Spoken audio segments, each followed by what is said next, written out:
있습니다. 우리 야고보서 1장 9절부터 11절의 말씀 우리 함께 보도록 하겠습니다. 신약성경 370페이지 야고보서 1장 9절부터 11절의 말씀입니다.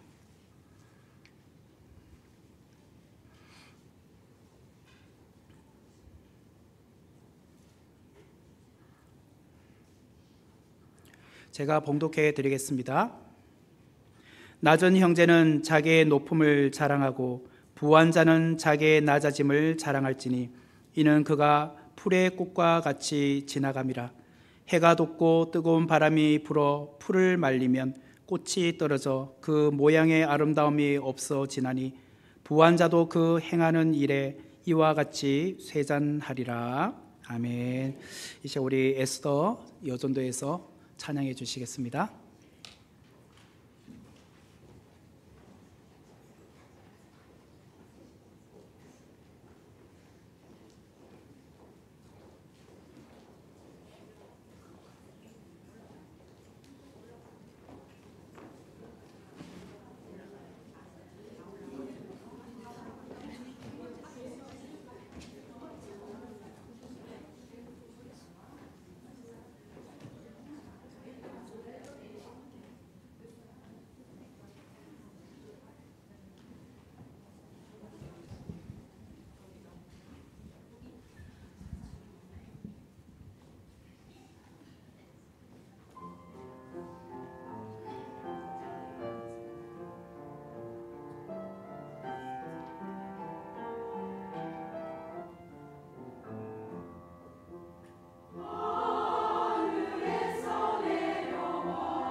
역시 큰 언니는 다르네요. 역시 노래는 이렇게 불러야 된다, 찬양은 이렇게 해야 된다라는 것을 보여주셔서 진심으로 감사합니다. 더 우리 다른 부서에는 더 열심히 노력을 하셔야 되겠습니다. 네.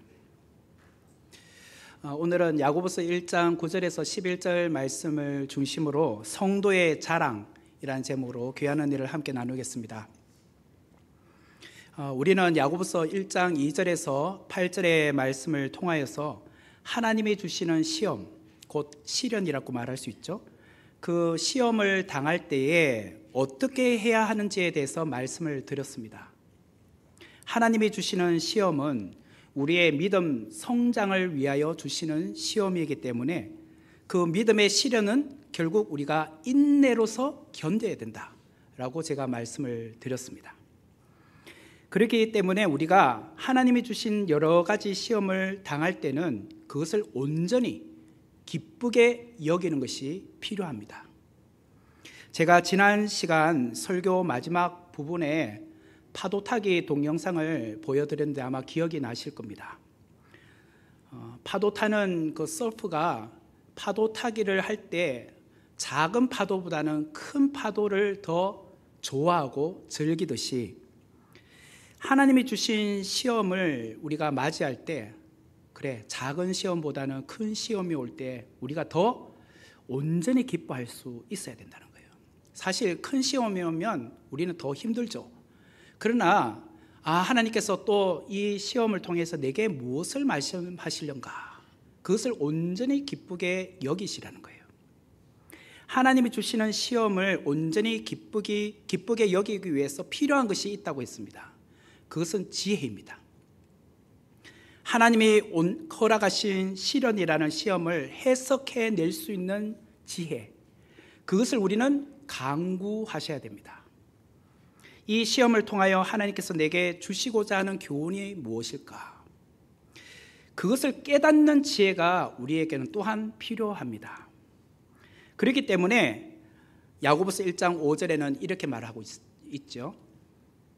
너희 중에 누구든지 지혜가 부족하거든 모든 사람에게 후히 주시고 꾸짖지 아니하시는 하나님께 구하라. 그리하면 주시리라. 그래요. 여러 가지 시험을 당할 때에 우리는 온전히 기쁘게 여겨야 되는데, 그럼에도 불구하고 우리는 이게 무슨 뜻일까? 하나님께 간구해야 된다는 거예요. 지혜를 간구해야 된다. 이어서 오늘 본문 9절부터 11절이 나옵니다. 그런데 오늘 본문에 보면 낮은 형제, 부한 자, 이렇게 대조되어서 한 두 부류가 나오고 있어요. 여러분, 이 낮은 형제와 부한 자라는 이 두 부류를 보면은 뭔가 화제가 또 바뀌고 있구나라는 생각이 들죠. 좀 전까지 우리가 2절부터 8절의 말씀은 하나님이 주시는 시험을 당할 때에, 여러 가지 시험을 당할 때 온전히 기쁘게 여기라, 그리고 그 시험을 우리가 어떻게 해석해내는지에 대하여 지혜를 강구하라 라고 했단 말이에요. 그런데 갑자기 또 낮은 형제, 부한 자, 왜 이야기의 화제가 바뀌고 있을까라는 생각이 듭니다. 그럴 때는 우리가 잠시 성경을 읽다가 멈추셔야 됩니다. 그러면 앞뒤 문맥에 무슨 연관성은 없는지 한번 따져보셔야 된다는 거예요. 제가 지난 시간에도 말씀드렸죠. 성경 읽다가 문맥의 흐름이 뭔가 이상하다라고 생각이 들 때는 잠시 멈추어서 앞뒤 문맥을 다시 한번 연관성을 찾아보세요. 12절의 말씀, 이제 오늘 읽지는 않았지만 그 다음 본문이에요. 11절 다음에 나오는 12절의 말씀에 이렇게 나옵니다. 시험을 참는 자는 복이 있나니 이는 시련을 견뎌낸 자가 주께서 자기를 사랑하는 자들에게 약속하신 생명의 면류관을 얻을 것이기 때문이라. 자, 보세요. 2절부터 8절까지 이야기는 시험에 관련된 이야기를 했습니다. 그런데 9절부터 11절은 이상하게 낮은 형제, 부한 자라는 이야기 하다가 12절에 가서 또다시 시험에 대한 이야기 나와요. 시험을 참는 자는 복이 있나니. 그렇기 때문에 이 9절부터 11절의 말씀은 엉뚱한 이야기가 삽입된 것이 아니에요. 마치 뭔가 이야기를 쭉 하다가 삼천포로 빠졌네? 이게 아니란 말이에요. 삼천포로 빠져서 딴 이야기로 화제를 바꾸는 것이 아니라 9절부터 11절의 말씀은 시험과 관련된 연관성을 갖고 오늘 이 본문이 말하고 있다는 거예요. 그렇기 때문에 8절까지 시험에 관련 이야기하다가 또 12절에 시험을 참는 자는 복이 있다라고 말하고 있잖아요. 그래서 그 사이에 있는 9절부터 11절은 갑자기 엉뚱한 이야기를 삽입시킨 것이 아니라 분명히 문맥상 보면 9절부터 11절은 앞의 내용, 시험을 당할 때에, 그리고 시험을 참는 자, 그럼 시험과 관련된 내용 안에 낮은 형제, 부한 자, 이 이야기가 나온다라고 보셔야 된다는 거예요. 그러면 9절과 10절 말씀을 다시 한번 보시면 낮은 형제는 자기의 높음을 자랑하고 부한 자는 자기의 낮아짐을 자랑할지니 이는 그가 풀의 꽃과 같이 지나감이라. 9절과 10절에 보면 대조되는 두 부류의 사람이 나오죠. 낮은 형제, 부한 자. 그런데 또 공통점도 나옵니다.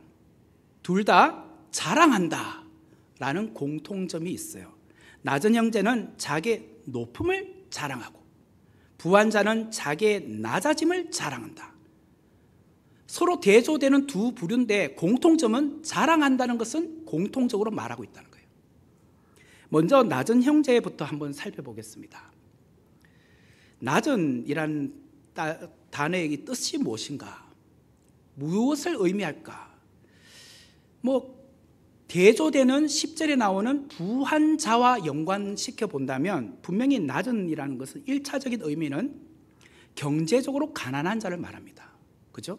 부한 자에 대한 대조니까 가난한 자를 말할 거예요.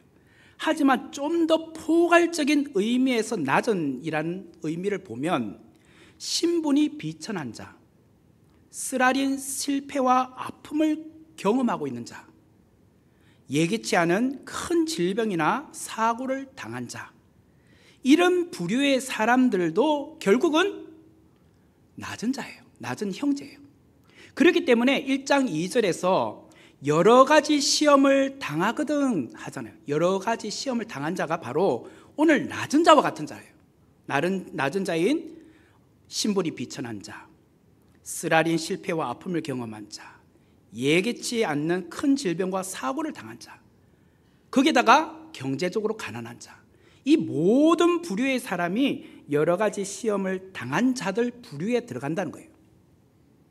이런 자들을 향하여 야고보가 오늘 말합니다. 9절 말씀에 낮은 형제는 자기의 높음을 자랑하고, 그리고 이어서 낮은 형제라고 해요. 형제라는 단어는 주로 교회에서 많이 쓰죠. 형제, 자매님 이렇게 부르지 않습니까? 성경시대에도 교회 안에서 형제님, 자매님이라고 서로 불렀어요. 지금 우리는 교회 직분을 많이 부릅니다. 교회 직분이 없는 분들은 성도님이라고 많이 호칭을 하지만 기본적으로는 우리 모두는요, 형제요, 자매들입니다.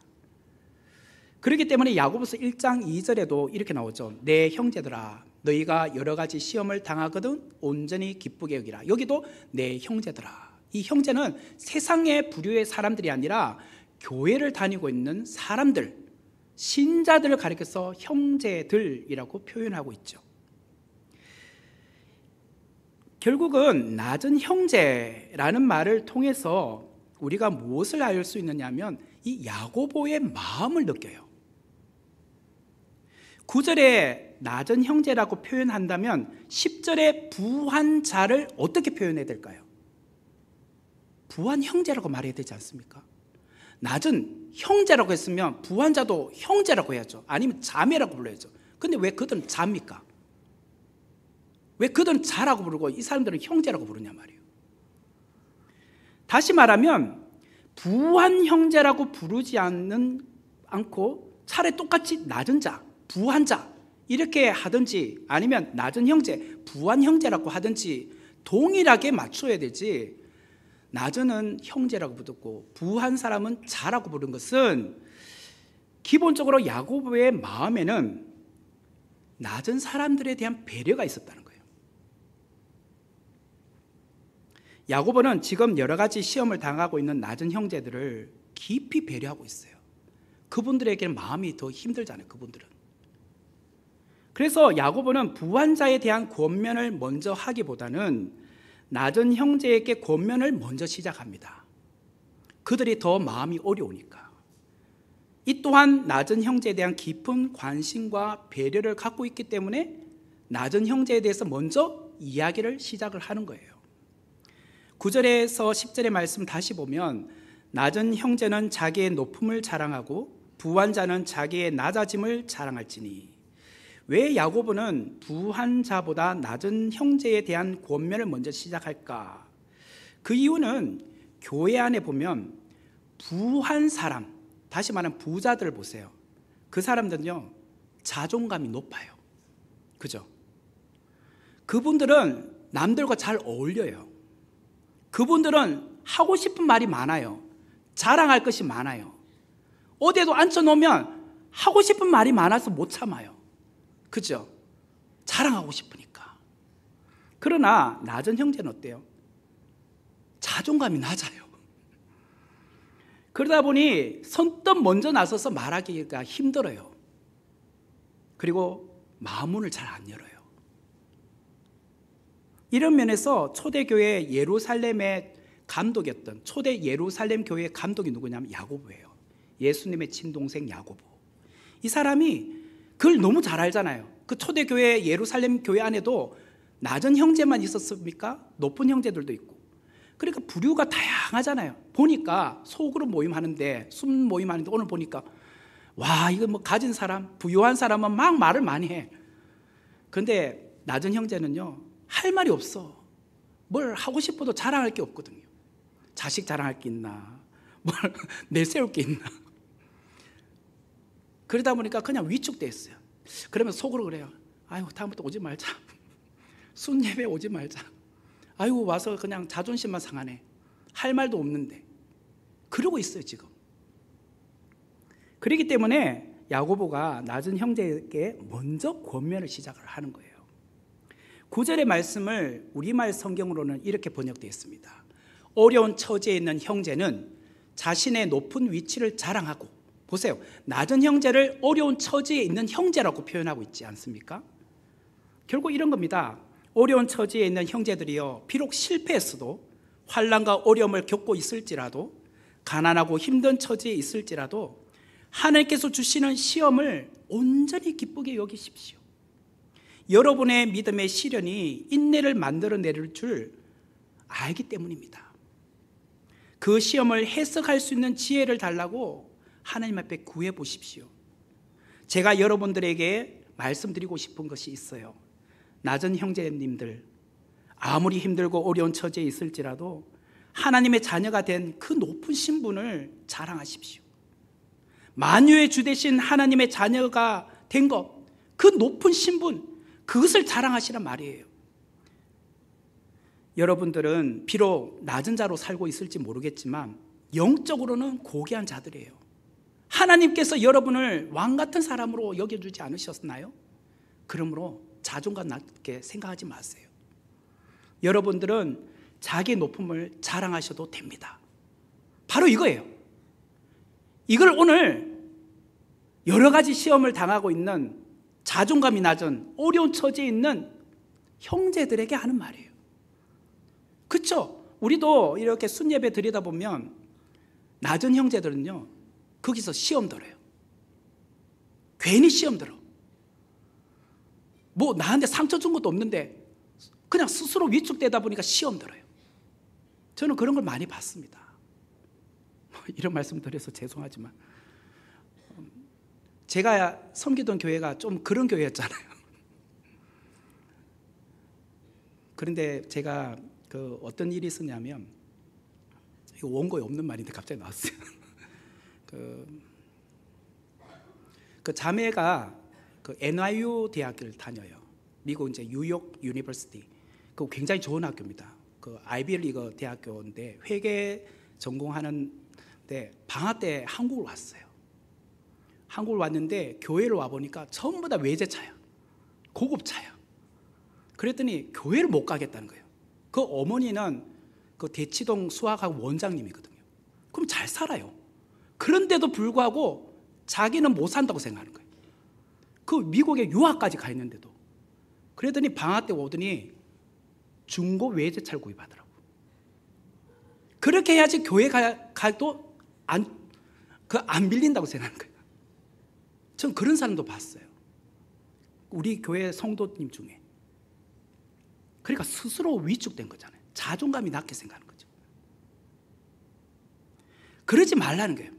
오늘 이 본문의 말씀은. 고린도후서 6장 10절 말씀에 이런 말이 있어요. 근심하는 자 같으나 항상 기뻐하고 가난한 자 같으나 많은 사람을 부유하게 하고 아무것도 없는 자 같으나 모든 것을 가진 자로다. 우리 성도들 중에는 상대적으로 가난하다, 경제적으로 어렵다, 사회적 신분이 낮다, 몸이 연약하다, 아무것도 없다 라고 생각이 드시는 분도 있으실 겁니다. 그러나 사도 바울이 말한 것처럼 가난한 자 같으나 많은 사람을 부유하게 하고 아무것도 없는 자 같으나 모든 것을 가진 자라고 사도 바울이 우리를 불러주고 있어요. 이 말씀은 사도 바울이 과장해서 하는 말이 아닙니다. 우리를 그저 그냥 위로해 주기 위해서 립싱크로 하는 말이 아니에요. 구원받은 영생의 소망을 갖고 살아가라고 이 말을 하는 겁니다. 진심을 다해요. 만유의 주 되신 하나님이 나의 아버지가 되시기에 우리는 푸른 풀밭과 실만한 물가로 주님께서 인도해 주실 것을 믿는 거예요. 사망의 음침한 골짜기로 다닐지라도 해를 두려워하지 않는 것은 주께서 나와 함께 하심을 믿는 거예요. 이 사실을 우리가 의심하면 안 됩니다. 그렇기 때문에 우리 중에 나는 상대적으로 가난한 형편이 있다고 비관하지 마십시오. 스스로를 힘들게 하지 마십시오. 남과 비교도 하지 마십시오. 상대적으로 부한 자를 바라보며 위축되지도 마십시오. 하나님은 여러분을 높여주셨잖아요. 내가 하나님의 자녀가 되어 하나님의 영광을 누리는 위치에 있게 해주신 것을 자랑하라는 거예요. 오늘 주님께서 야고보를 통해서 우리에게 이 말씀을 하시는 겁니다. 야고보서 2장 5절의 말씀에 보면 내 사랑하는 형제들아 들을지어다 하나님이 세상에서 가난한 자를 택하사 믿음에 부유하게 하시고 또 자기를 사랑하는 자들에게 약속하신 나라를 상속으로 받게 하지 아니하셨느냐. 하나님께서 세상에서 가난한 자를 택하셨다고 말해요. 세상 사람들은 부한 자를 택합니다. 세상에서는 뭔가 이력이 있는 사람을 선택하죠. 그러나 하나님은 나같이 가난한 자, 병약한 자, 배운 것이 별로 없는 자, 세상에서 실패했고 정말 보잘것없는 나 같은 자를 배제시키는 것이 아니라 오히려 세상에서 가난한 자들을, 낮은 자들을 택하셨다고 말하고 있어요. 그리하여 믿음에 부유한 자가 되게 하셨다는 거예요. 믿음에 부유한 자. 이 믿음에 부유하다는 말은 믿음의 시련이 인내를 만들어 우리를 온전케 했다는 뜻이에요. 우리가 가난했기 때문에 겸손했지 않습니까? 아무것도 없고 아프기 때문에 오히려 더 하나님 앞에 메어 달리며 기도하지 않으셨습니까? 만약에 부유하고 가진 것이 많았다면 그런 갈급함이 있었겠습니까? 하나님을 부르짖고 찾으셨겠습니까? 아니잖아요. 그렇기 때문에 믿음의 시련이 인내를 만들어낸 거예요. 그래서 우리는 믿음이 성숙해 있더란 거예요. 그게 가난을 통해서 낮은 형제로 있었기 때문에 가능했다는 거예요. 가난이 오히려 내 믿음을 약하게 만들지 않았어요. 나에게 닥쳐온 환난과 어려움 때문에 내 믿음이 약해지지도 않았어요. 오히려 그 가난이, 그 아픔과 시련이, 그 약함이 나의 믿음을 강하게 세우고 있더라는 거예요. 그러하기에 우리는 예수님의 은혜가 아니었다면 살 수 없었죠. 세상이 주는 평안과 위로가 내게 없을지라도 오직 예수님이 계시기에, 예수님이 내 안에 계시기에 여러 가지 시험을 당해도 견딜 수 있었던 거예요. 만약에 우리 안에 예수님이 안 계셨더라면 어떻게 지내셨겠습니까? 아마 많은 분들 중에는 술로 세월을 보냈을 분도 있을 겁니다. 제가 이전 교회에 또 사역을 할 때에 이런 분이 있었습니다. 그 부부인데 한 분은 지방의 교수님이고 경제학과 교수님이시고 이제 젊어요. 30대 중후반. 여자분은 뱅크 오브 아메리카, 그 미국계 은행 쪽에 이제 그 간부로 한국에서 일하고 있는 분인데, 거기에 이제 뒤늦게 나이가 이렇게 좀 들어서 결혼도 했지만 좀 세월이 흘러서 자녀를 낳았습니다. 근데 그 자녀가 그만 일찍 죽었어요. 태어나서 집에 한 번도 퇴원해 보지도 못하고 그저 그냥 병원의 중환자실에 있다가 한 몇 달 만에 죽었어요. 근데 그 남편이 아직 믿음이 없는 거예요. 근데 어떻게 하는 줄 아십니까? 매일 술 마시더라고요. 술 마셔. 그분들이 타워팰리스 살았거든요. 도곡동에. 굉장히 고급 아파트입니다. 그래서 제가 한 번씩 이렇게 가서 신방 가면 남편이 이제 내가 온 걸 아니까 검정색 봉지에다가 뭔가 이렇게 숨겨서 돌아. 알고 봤더니 맥주병, 뭐 소주병, 술로 세월을 보내는 거예요. 술로. 그리고 그 딸아이를 못 보내가지고 그 하장했는 것을, 그 항아리를 집에 들고 계속 울고 있는 거예요. 그 몇 날 며칠을 그러고 있더라고. 그런 사람도 봤어요. 그러니까 그 시험이 왔을 때 이거를 믿음으로 극복하지 못하는 경우잖아요. 내가 낮은 형제이기 때문에 다른 사람을 원망하고 세상을 원망하고 자포자기하고 분노하는 것이 아니라 내가 주님 안에서 존귀한 자가 된 것에 대해서 감사하시길 바라요. 오히려 내가 하나님의 자녀이기에 나의 나됨이 주의 은혜로 됐구나. 주님께서 나를 이렇게 높여주셨구나. 그게 감사하시란 말이에요. 주님 안에서 나의 높음을 자랑하는 자는요, 자존감이 올라갑니다. 혹 우리 안에 지금 자존감이 낮은 분 계십니까? 상대적으로 내가 가난하다. 상대적으로 내가 뭔가 배운 것이 없다. 상대적으로 내가 뭔가 내세울 것이 없다. 뭐 아프다. 그 때문에 스스로 위축되고 자존감이 낮은 분들은 오늘 주님 안에서 회복되시고 주님 안에서 높아지길 바라요. 10절의 말씀은 이어서 부한 자에 대한 이야기가 나와요. 10절의 말씀을 보면 부한 자는 자기의 낮아짐을 자랑할지니, 부한 자는 자기의 낮아짐을 자랑하라는 뜻이 무엇일까? 예수 믿기 전에 돈이 최고인 줄 알았어요. 예수 믿기 전에는 돈만 있으면 무엇이든 할 수 있는 줄 알았어요. 돈만 있으면 세상에 무서울 것이 없었어요. 그런데 예수를 믿고 그분의 자녀가 되고 보니 돈을 자랑했던 내 모습이 어리석은 행동이었다라는 것을 깨닫더라는 거예요. 내가 주님 앞에 설 수 없는 죄인이었다라는 것도 그때 깨닫는 거예요. 이제 예수님 안에서 나의 낮은 자라는 사실을 깨닫게 된 거예요. 이것을 깨달은 부한 자가 특별한 은혜를 받은 거 아니겠습니까? 왜 그렇습니까? 마태복음 19장 23절과 24절 말씀에 의하면 예수께서 제자들에게 이르시되 내가 진실로 너희에게 이르노니 부자는 천국에 들어가기가 어려우니라.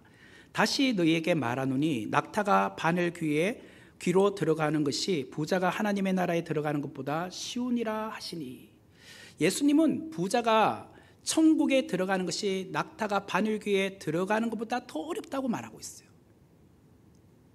그만큼 부한 자는 하나님을 신뢰하기가 쉽지 않아요. 왜? 그들은 하나님보다 돈을 더 의지하거든. 눈에 보이는 돈으로 먼저 해결하려고 하지 뭐 하나님 앞에 기도하기를 먼저 하지 않습니다. 돈을 갖고 해보다가 안 되면 하나님을 의지하는 거지. 돈이 있는데, 돈 있으면 뭐든지 할 수 있잖아요. 다 병원 갈 수 있죠. 뭘 해결할 수 있는데 돈이 있으면 된다고 그들은 생각하기 때문이에요. 또한 부한 자는 낮은 자보다 교만하기 쉬워요. 자신의 성공을 자랑하잖아요. 그들은 자신의 부를 자랑합니다. 그들은 자신의 성과를 자랑합니다. 그런 자들은 예수님을 자랑하지 않아요. 나의 나된 것은 오로지 하나님의 은혜다, 이런 말이 고백이 되지 않아요. 예레미야서 9장 23절과 24절 말씀에 보면 여호와께서 이와 같이 말씀하시되 지혜로운 자는 그의 지혜를 자랑하지 말라. 용사는 그의 용맹을 자랑하지 말라. 부자는 너무 빨리 넘겨가지고 그의 부함을 자랑하지 말라. 잘하는 자는 이것을 자랑할지니 곧 명철하여 나를 아는 것과 나 여호와는 사랑과 정의와 공의를 땅에 행하는 자인 줄 깨달은 것이라. 나는 이 일을 기뻐하노라. 여호와의 말씀이니라. 이 예레미야 선지자가 무슨 말을 하느냐면, 지혜로운 자는 그 지혜를 자랑하지 말고, 용사는 그의 용맹을 자랑하지 말고, 부자는 그의 부함을 자랑하지 말라고 말하고 있어요. 그러면 무엇을 자랑하라고요? 예, 명철하여 나를 아는 것. 명철에 나를 안다는 것은 하나님을 아는 것. 나 여호와는 사랑과 정의와 공의를 땅에 행하시는 것을 깨닫는 것. 결국 무슨 말이냐면, 내가 하나님으로부터 지혜를 얻어서 하나님이 어떤 분이신가, 그분은 사랑이 많으시고 정의로우시고 공의로우신 것, 그 일을 행하고 계시는 분. 그래서 이것을 자랑하는 거예요. 이것을 진짜 하나님의 은혜로 이렇게 되었다, 그걸 자랑하는 거예요. 고린도전서 1장 31절에 보면 기록된 바 자랑하는 자는 주 안에서 자랑하라 함과 같게 하려 함이라. 나의 나된 것이 하나님의 은혜입니다. 하나님이 주신 것이에요. 이 부한 자는 주 안에서 그렇게 자랑하는 자가 바로 낮은 자라는 거예요. 낮은 자. 그래서 간증과 자랑이 다른 거예요. 간증도 보면 그냥 겉으로 보면 자기를 드러내고 자랑하는 것처럼 보이지만 그 안에 늘 녹여져 있는 것이 하나님이에요. 하나님의 은혜로 여기까지 왔어요. 하나님의 은혜로 이렇게 된 거예요. 늘 주체가 하나님인 거예요. 그러나 내 자랑은 그게 하나님이 없습니다. 내가 한 거예요. 그냥 내가 여기까지 온 거예요. 왜 부한 자는 자신이 갖고 있는 부를 의지하거나 자신이 갖고 있는 세상적인 성공을 자랑하지 말아야 할까? 오늘 본문 10절과 11절에 그 해답이 나옵니다. 부한 자는 자기의 낮아짐을 자랑할지니 이는 그가 풀의 꽃과 같이 지나감이라. 해가 돋고 뜨거운 바람이 불어 풀을 말리면 꽃이 떨어져 그 모양의 아름다움이 없어지나니 부한 자도 그 행하는 일에 이와 같이 쇠잔하리라. 풀의 꽃은 해가 돋고 뜨거운 바람이 불면은 어떻게 되죠? 금세 시들고 말라버립니다. 꽃도 떨어지고 그 아름다운 자태도 금방 사라지고 말아요. 이게 물질이고 이게 권력이고 이게 세상의 자랑이라는 거예요. 권불 10년, 권력은 10년을 못 간다 하잖아요. 물질도 그렇게 오래 가지 못합니다. 세상의 자랑이 그러하다는 거예요. 이제 봄이 되었습니다. 이제 조금 있으면 개나리가 피고 벚꽃이 만개하게 될 겁니다. 아마 여러분들 중에는 열에 구는 벚꽃 앞에서 사진을 찍으실 겁니다. 그렇죠? 저도 사진 찍으러 갈 거예요. 좋은 데 있으면 좀 알려주세요. 이 인천 지역에 어딜 가면 벚꽃 구경이 제일 좋은지. 지금 무슨 말씀하시는데 좀 잘 들어야 되는데요. 설교가 중요한 게 아닌 것 같은데요. 그래요. 근데 그 만개한 벚꽃도 여러분 한 달 이상 안 가잖아요. 한 20여일 가나요? 그렇게 안 갈걸요. 그래요. 비가 오면 다 떨어집니다. 바람 불면 또 다 떨어지고. 부한 자의 자랑이 그렇습니다. 그러나 영원한 것이 있다는 거예요. 영원한 것이 있다. 그게 뭘까? 이사야서 40장 8절 말씀에 풀은 마르고 꽃은 시드나 우리 하나님의 말씀은 영원히 서리라. 예, 풀은 마르고 꽃은 시들지만 우리 하나님의 말씀은 영원히 선다. 그래서 우리가 열심히 성경을 읽어야 되는 겁니다. 말씀을 배워야 되는 겁니다. 말씀을 들어야 되는 거예요. 하나님의 말씀만 영원하기 때문에 우리가 이 땅에서 누리는 부는요, 마치 풀의 꽃과 같이 시드는 겁니다. 우리의 인생도 그렇게 시들어 가잖아요. 그래서 하나님의 말씀 영원함을 믿고 우리가 지내야 된다는 거예요. 세상 사람들의 관심은 가진 자, 능력이 있는 자에게 있습니다. 이것이 교회 안에 그대로 들어와 교회 안에도요, 헌금을 많이 내는 사람, 세상에서 잘 나가는 사람, 교회 중직자에게 관심이 많아요. 그런데 그런 교회는 건강한 교회가 아닙니다. 선목교회는 낮은 형제와 부환자나 모두가 예수님만을 자랑하고 예수님의 은혜 안에 감사하는 교회가 되어야 될 줄 믿습니다. 네. 저와 여러분요, 은혜 아니면 살아갈 수 없는 자들이에요. 세상에서 참된 평안과 위로를 찾는 자가 아니라 주님 안에서 참된 평안과 위로를 찾아야 돼요. 낮은 형제는요, 그러므로 자기의 높음을 자랑하십시오. 또한 부환자는 자기의 낮아짐을 자랑하십시오. 그런 선목교회가 될 때 건강한 교회요, 아름다운 교회요, 정말 주님께서 기뻐하시는 교회가 될 줄 믿습니다. 예, 우리 이 말씀을 생각하시면서 우리 찬양팀들과 같이 찬양하기를 원합니다. 오직 예수뿐이네 같이 찬양하겠습니다. 은혜 아니면 살아갈 수가 없네, 호흡마저도 다 주의 것이니 세상